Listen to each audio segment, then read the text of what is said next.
She had never fired a weapon outside of a controlled environment. 14 months of training at Fort Bragg, 2 deployments that nobody in her family knew the details of, a discharge that came with a handshake, and a manila folder full of paperwork she hasn't opened since. Zola Maddox had done all of that, and she had never once had to use any of it on a Tuesday afternoon at a shopping mall in Raleigh, North Carolina. But that's exactly what happened. And before we go any further, you need to understand something about Zola that the news reports got completely wrong. Every headline called her a bystander. Every anchor said she happened to be there. As if what happened was an accident. As if she was just some woman who stumbled into the right place at the right time. She wasn't a bystander. She was never just passing through. But she also wasn't supposed to be there that day. She was supposed to be at her mother's house in Durham, 45 minutes away, helping sort through boxes in the attic. She was supposed to be eating her mother's sweet potato pie and avoiding the question her mother had been asking for 3 years running. The question about why Zola didn't have a man, why she lived alone, why she never talked about what happened overseas. Instead, she was at Westridge Mall because she needed new boots. That's the whole reason. Boots. She'd driven past the mall a dozen times since moving back to Raleigh and never stopped. She didn't like crowds. She didn't like the way sound moved in large enclosed spaces, the way it bounced off tile and glass and made it impossible to locate where something was coming from. She'd trained herself to read environments, and malls made her feel like she was reading a book with half the pages missing. But the boots she'd ordered online had come in the wrong size twice, and she was tired of waiting. So on the morning of March 4th, she pulled into the Westridge parking garage, found a spot near the stairwell exit, habit, and went inside. She was in the shoe section of Dillard's when she heard it. Not a bang. Not what movies make you think it sounds like. It was more like a door slamming, but wrong. Wrong pitch. Wrong location. Too flat. Her body knew before her brain finished processing. Her hand was already at her hip before she remembered she wasn't carrying. She hadn't carried since she got out. It was a choice she'd made deliberately, the way some people choose to stop drinking. She didn't trust herself with it yet. Not until she'd worked through some things. She stood very still for 2 seconds. She counted the way she'd been trained to, and listened. Screaming came next. Then the sound of feet, hundreds of feet, all moving in the same direction. Then another sound, and then another. She moved toward it. A few hours earlier, on the other side of Raleigh, a 23-year-old named Tobias Greer had woken up in the apartment he shared with 2 roommates and stared at the ceiling for 40 minutes without moving. His roommates were both at work. The apartment was quiet in the way that empty places are quiet when the person inside them is not okay. Tobias had been released from Dorothea Dix 4 weeks prior. He'd been there voluntarily, which is what his case file said, though the word voluntarily does a lot of heavy lifting when your only other option is a court order. He'd been released with a prescription, a follow-up appointment scheduled for 6 weeks out, and the name of a therapist who wasn't taking new patients until April. The prescription had run out. He hadn't refilled it, not because he didn't want to, but because the pharmacy kept saying his insurance had a problem and he didn't know how to fix it. And every time he tried to call the number on the back of his card, he got put on hold, and eventually the hold music started doing something to him that he couldn't explain to anyone. He had bought a gun 8 months ago, before Dorothea Dix, during a period of time he thought of as the bad months. He'd bought it legally, background check and everything. He'd bought it because he lived alone then and the neighborhood had some problems and he thought it made sense. He still had it. It was in the drawer next to his bed. That morning he put it in his jacket pocket and got in his car. Later, the investigators would look for a reason. They always look for a reason. They'd find the job loss and the eviction notice and the ex-girlfriend and the prescription lapse and they'd arrange all of those things in a line and point at them like that, explain something. But Tobias Greer didn't have a reason the way people want reasons to work. He had a weight he'd been carrying for a long time that had finally gotten heavier than he could hold, and he didn't know what else to do with it. He drove to Westridge Mall because it was busy. He didn't want to be alone with it anymore. Zola was moving down the main corridor of the mall when the second shot went off. She had calculated the angle from the acoustics: main atrium, upper level, northeast corner near the food court. She knew this the way she knew how to read a topographic map. It wasn't something she thought about. It was just what her brain did now. Around her, people were running. Some were screaming. Some were completely silent, which is often more frightening, because it means shock has set in before sound has caught up with it. A woman had dropped an infant's car seat and was trying to pick it up and run at the same time, and couldn't do either. A teenage boy had pressed himself flat against the wall of a Foot Locker and was videoing on his phone, hands shaking so badly the footage would later be unusable. Zola stopped next to the woman with the car seat. "Is the baby in there?" she asked. The woman looked at her with eyes that weren't fully processing. "What? The seat. Is there a baby in it?" "No, she's at home. I had it with me because—" "Leave it," Zola said. She took the woman's arm and pulled her toward the nearest store entrance, a Bath and Body Works. She pushed the woman inside, made eye contact with a young employee who looked about 19 and terrified. "Lock the gate," Zola told her. "Don't open it for anyone until you hear police outside." "Can you do that?" The employee nodded. Zola turned and went back into the corridor. "She needs you to understand something here, and it's something that she told me later when I asked her about that moment. I asked her if she was afraid, and she said, and I'm going to give you her exact words because they matter. She said, 'Fear is just information.' I knew what I was walking toward. I wasn't afraid of it.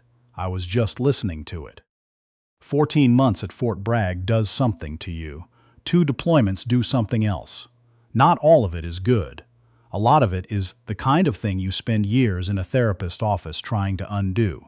But some of it, the part that lives in your spine, in the back of your eyes, in the way your heartbeat slows down instead of speeding up when everything around you is screaming. Some of it, in a moment like this, is exactly what's needed." She went up the escalator on the west side, which she'd calculated would put her behind the shooter's position if her read on the acoustics was right. It was. Tobias Greer was standing at the railing of the upper-level atrium when Zola came around the corner. He was 20 feet away. He had fired 3 times, twice into the ceiling, once in the direction of a security guard who had drawn on him, and the guard was down on the ground near the Cinnabon. And from where Zola was standing, she could see the guard's chest moving, which meant he was alive, which meant she could focus. Tobias was not pointing the gun at anyone in that moment. He was holding it at his side. He was looking at the atrium below, at the empty corridors, the scattered shopping bags, the stroller someone had left behind, and he was crying, not performing, not threatening. Just standing there crying the way people cry when they have run completely out of other options. Zola stopped. She took in the whole picture. Weapon at his side, not raised. Body language collapsed inward, not aggressive. No hostages, no barricades, no partner. Just a young man alone at a railing, crying, with a gun in his hand that he didn't seem to know what to do with anymore. She had about 30 seconds before the tactical unit would be in position. She knew this because she'd seen them staging in the parking lot when she pulled in. Routine mall security exercise was what she'd assumed, and she'd noted them anyway, the way she noted everything, because that is simply how her brain works now. 30 seconds. She could wait them out. That would be the safe choice. Step back, let the professionals handle it, go home, and not have to explain any of this to anyone. But she had looked at Tobias Greer for 3 seconds, and she had seen something she recognized. She'd seen it in the mirror in the bad months after she came home. She'd seen it in her friend Darian's face, before Darian stopped answering texts. She'd seen it in the waiting room at the VA, in the eyes of men twice her age, who had survived things she didn't have words for, and come home to find that nobody had saved them a seat. She recognized the weight. "Hey," she said. Tobias turned. His gun came up. Reflex, not intention, and then he saw her. No uniform, no badge. A woman, maybe his age, standing 12 feet away with her hands visible. "I'm not police," she said. "I'm not security. I'm nobody. My name is Zola. I drove here this morning to buy boots because the ones I ordered online came in the wrong size twice. And I'm standing here talking to you because I have about 25 seconds before that changes." Something shifted in his face. Not resolution. Not decision. Just a crack in whatever wall he'd built to get himself here. "I don't want to hurt anyone," he said. "I know," she said. "You already had the chance and you didn't. The guard is breathing. I checked." He looked at the gun in his hand like he'd forgotten it was there, which maybe he had, which maybe was the whole problem. "You need to put that down," she said. "Not because of me. Not because of them." She didn't gesture toward the tactical unit. She didn't need to. Because you came here, because you couldn't carry it anymore, and that's the truth. And putting it down is the first step toward putting down the thing you actually came here about. She doesn't know, she told me later, if that was the right thing to say. She's not a counselor. She's not trained in crisis negotiation. She was improvising with half of her attention on the stairwell behind her, and the other half on the face of a young man who was running out of runway. But he put the gun on the floor. He set it down slowly, and then he sat down next to it, and he put his head in his hands. Zola crossed the distance between them, kicked the gun away from his reach, and sat down on the floor next to him. Not in front of him, not looming over him, just next to him. On the floor of the Westridge Mall upper level, outside the food court, with a Cinnabon sign flickering above them, she sat down next to Tobias Greer, and she said nothing. The tactical unit came around the corner 45 seconds later. The first officer on scene was a 14-year veteran named Beau Paris, who had been in situations like this before and had seen them go wrong in ways that still visited him in the middle of the night. He came around the corner expecting the worst and found two people sitting on the floor. One of them was a young man crying. The other was a woman he didn't recognize, sitting cross-legged with her hands visible on her knees. She looked up at him. "He's unarmed," she said. "Weapon is over there. He needs a bus, and he needs someone from mental health. In that order." Paris stood there for a moment. "Who are you?" "Nobody," she said. "I needed boots." The footage from the mall security cameras was released 3 days later. By that point, the story had already been on local news twice, and a cell phone video taken by a teenager near the Foot Locker, not the shaking one, a different angle, had been viewed 400,000 times. The footage showed Zola moving through the mall corridors against the crowd. It showed her stopping to redirect the woman with the car seat. It showed her taking the escalator on the wrong side of the building, which 3 different retired law enforcement commentators noted was exactly the correct tactical choice. And then it showed the upper level and the conversation that nobody could hear but everyone could see. Her standing there, hands open, moving closer, not farther, him sitting down. The security guard, his name was Ronnie Delacourt, 41 years old, father of 3, made a full recovery. The bullet had struck his body armor and fractured 2 ribs. He was back home within 48 hours. He would later say in an interview that he didn't know who the woman was who had waved at him from across the atrium and given him a thumbs up, but that it was the thing that had kept him calm until the paramedics arrived. That was Zola. She hadn't even mentioned that part. The phone calls started the morning after the footage was released. The news stations called. A book agent called. Someone from a podcast network called.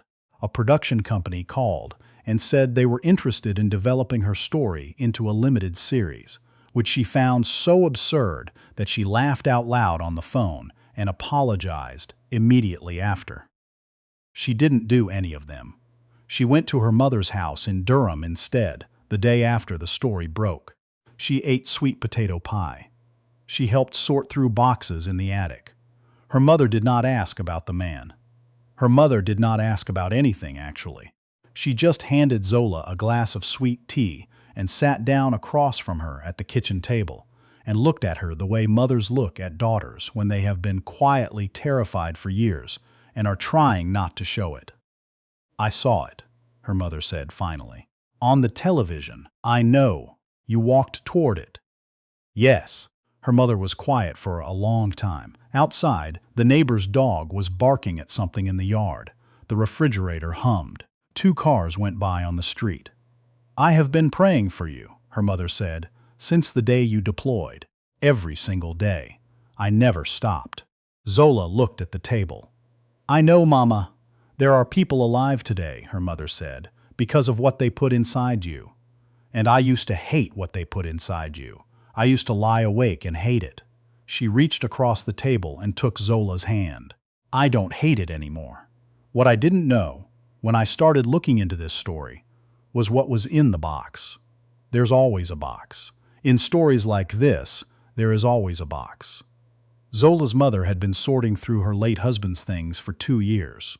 He'd died when Zola was 19, 3 years before she enlisted.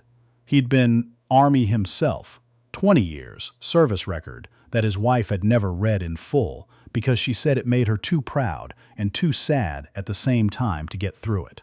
In the box that they'd been meaning to sort through for 2 years, underneath a stack of letters and a folded flag and a bronze coin from a unit whose name Zola recognized but will not say on record, was a citation, not a letter.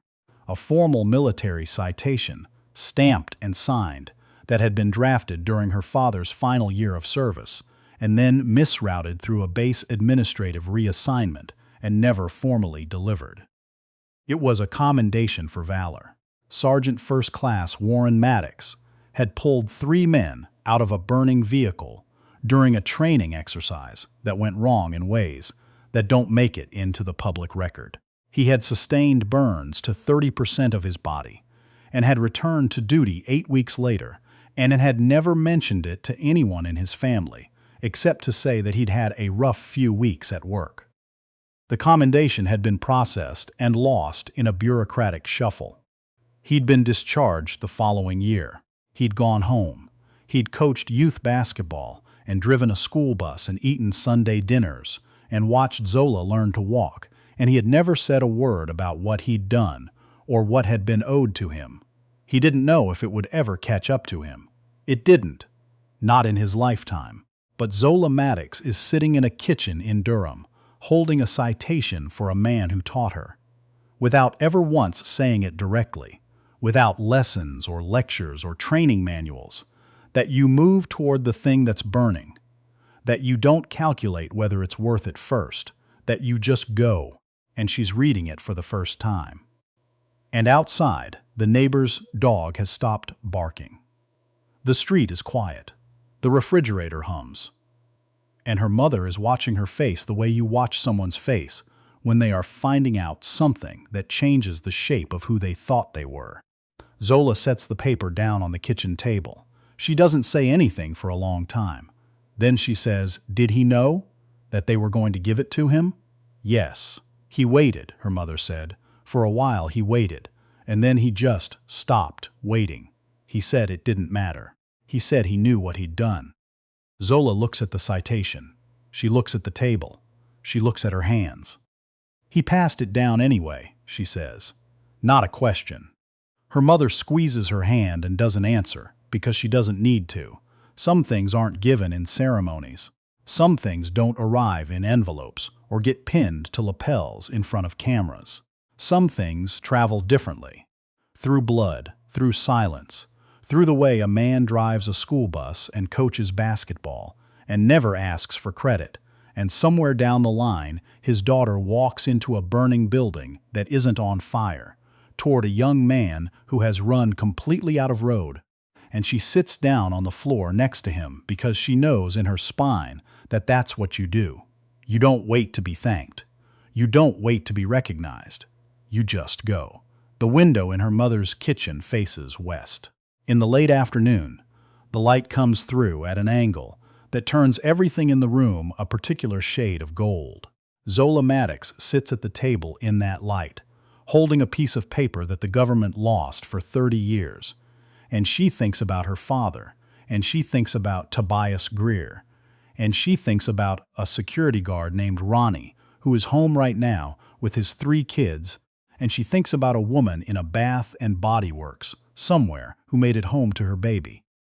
And then she folds the citation carefully along its original crease, the way her father must have folded it the day it arrived, before it got lost, before it stopped mattering whether it arrived at all. She puts it back in the box, not because it doesn't matter, because she already knew